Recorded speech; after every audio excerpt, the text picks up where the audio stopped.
ओम ब्रह्म सत्यम सर्वधार। आज बहुत ही सुंदर प्रसंग को श्रवण करते हैं कि ये प्रसंग से क्या सीख ली जा सकती है। तो हमेशा प्रसंग पे ये ध्यान देना चाहिए कि इससे हमें किस प्रकार की सीख मिलती है, तो उसको ग्रहण करने की कोशिश करें। निश्चित आनंद आएगा। बहुत ही आनंदित प्रसंग। एक बगला और केकड़े का ये प्रसंग है।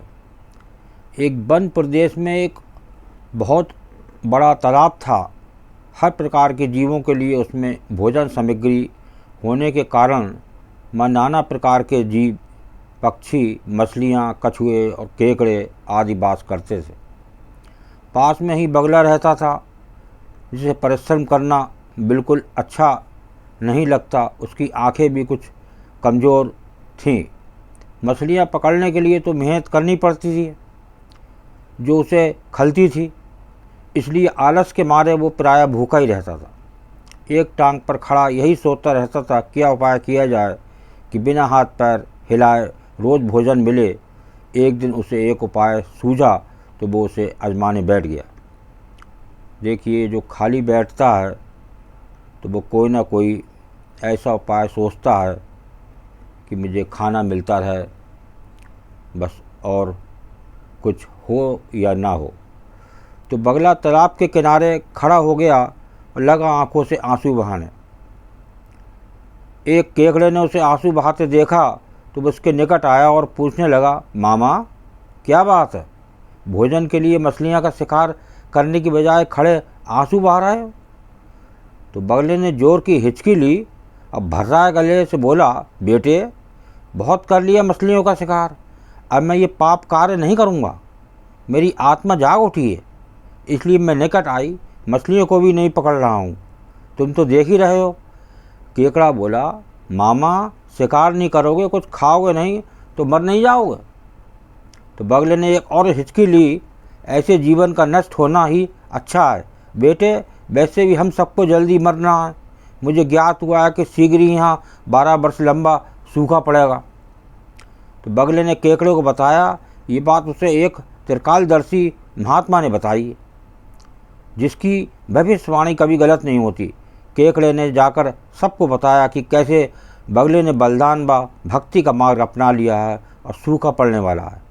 उस तालाब के सारे जीव, मछलियाँ, कछुए, केकड़े, बत्तखें व सारस आदि दौड़े दौड़े बगले के पास आए और बोले, भगत मामा अब तुम हमें कोई बचाव का रास्ता बताओ, अपनी अकल लड़ाओ, तुम तो महाज्ञानी बन गए हो।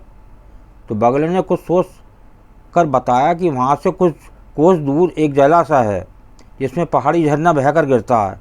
वो कभी सूखता ही नहीं। यदि जलाशय के सब जीव वहाँ चले जाएं तो बचाव हो सकता है। अब समस्या ये थी कि वहाँ जाए कैसे जाए। तो बगले भगत ने ये समस्या भी सुलझा दी। मैं तुम्हें एक एक करके अपनी पीठ पर बिठाकर वहाँ तक पहुँचाऊँगा, क्योंकि अब मेरा सारा शेष जीवन दूसरों की सेवा करने में गुजरेगा। सभी जीवों ने गदगद होकर बगला भगत जी की जय के नारे लगाए। अब बगला भगत के पौ 12 हो गई। वो रोज़ एक जीव को अपनी पीठ पर बिठाकर ले जाता और कुछ दूर ले जाकर एक चट्टान के पास जाकर उसे उस पर पटक कर मार डालता और खा जाता। कभी मूड हुआ तो भगत जी 2 फेरे भी लगाते और 2 जीवों को चट कर जाते। तालाब में जानवरों की संख्या घटने लगी। चट्टान के पास भरे जीवों की हड्डियों का ढेर बढ़ने लगा और भगत जी की सेहत बढ़ने लगी। खा खा कर वो खूब मोटे हो गए। मुख पर लाली आ गई और पंख चर्बी के तेज हो चमकने लगे। उन्हें देखकर दूसरे जीव कहते, देखो दूसरे की सेवा का फल और पुण्य भगत जी के शरीर को लग रहा है। बगला भगत मन ही मन खूब हंसता। वो सोचता कि देखो दुनिया में कैसे कैसे मूर्ख जीव भरे पड़े हैं जो सबका विश्वास कर लेते हैं। ऐसे भूखों मूर्खों की दुनिया में थोड़ी चालाकी से काम लिया जाए तो मज़े ही मज़े हैं। बिना हाथ पैर हिलाए खूब दावत उड़ाई जा सकती है। संसार से मूर्ख प्राणी कम करने का मौका मिलता है। बैठे बैठाए पेट भरने का जुगाड़ हो जाए तो सोचने का बहुत समय मिल जाता है। बहुत दिन यही क्रम चला। एक दिन केकड़े ने बगले से कहा, मामा तुमने इतने सारे जानवर यहाँ से वहाँ पहुँचा दिए, लेकिन मेरी बारी अभी नहीं आई। तो भगत जी बोले, बेटा आज तेरा ही नंबर लगाते हैं, आज मेरी पीठ पर बैठ जा। केकड़ा खुश होकर बगले की पीठ पर बैठ गया। जब वो चट्टान के निकट पहुंचा तो वहाँ हड्डियों का पहाड़ देखकर केकड़े का माथा ठनका। वो हकलाया, ये हड्डियों का ढेर कैसा है? वो जलाशय कितनी दूर है मामा? बगला भगत ठां ठां करके खूब हंसा और बोला, मूर्ख, माँ कोई जलाशय नहीं है। मैं एक एक कर को पीट कर बैठाकर यहाँ ला कर खा जाता हूँ। आज तू मरेगा। केकड़ा सारी बात समझ गया। वो शहर उठा, परंतु उसने हिम्मत न हारी और तुरंत अपने जंबूर जैसे पंजों को आगे बढ़ाकर उससे दुष्ट बगले को गर्दन दबा दी और तब तक दबाए रखी जब तक उसके प्राण पखेरु ना उड़ गए। फिर केकड़ा बगले भगत का कटा सिर लेकर तालाब पर लौटा और सारे जीवों की सच्चाई बता दी, कैसे दुष्ट बगला भगत उन्हें धोखा दे रहा है। दूसरों की बातों पर आंखें मूंदकर विश्वास नहीं करना चाहिए। वास्तविक परिस्थिति के बारे में पहले पता लगा लेना चाहिए। हो सकता है सामने वाला मनगढ़ंत कहानियाँ बना रहा हो और आपको लुभाने की कोशिश कर रहा हो।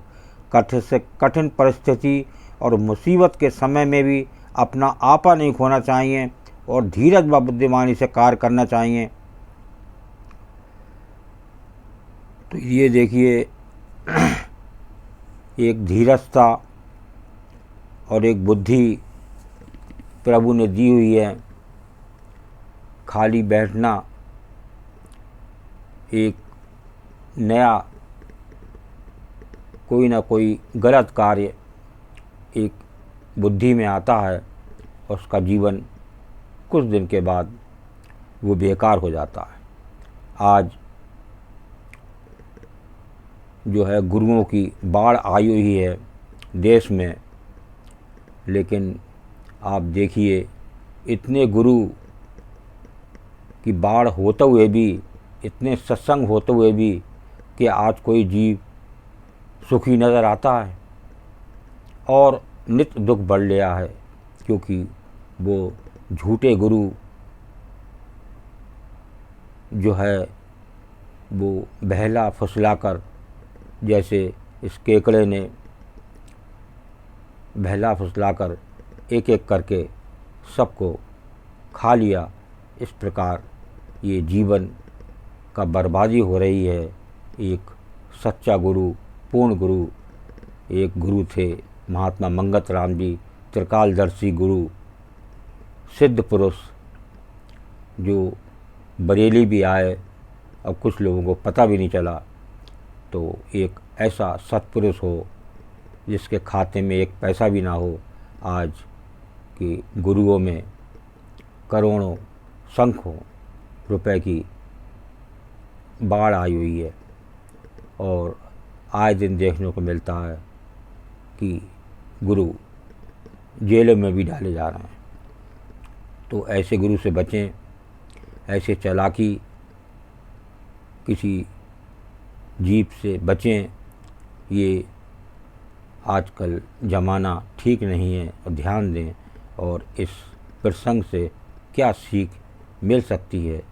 एक अपनी बुद्धि को प्रभु चरणों में लगाएं, मन को प्रभु चरणों में लगाएं, तो निश्चित ही आप में कुछ ना कुछ चेंज आएगा और आप एक सुख से जीवन को व्यतीत कर सकते हैं। ओम ब्रह्म सत्यम सर्वधार दास कागरे चैनल अच्छा लगा हो तो इसे सब्सक्राइब करें, बेल प्रेस करें, लाइक करें, शेयर करें, ताकि आगे आने वाला वीडियो सर्वप्रथम यूट्यूब में मिले।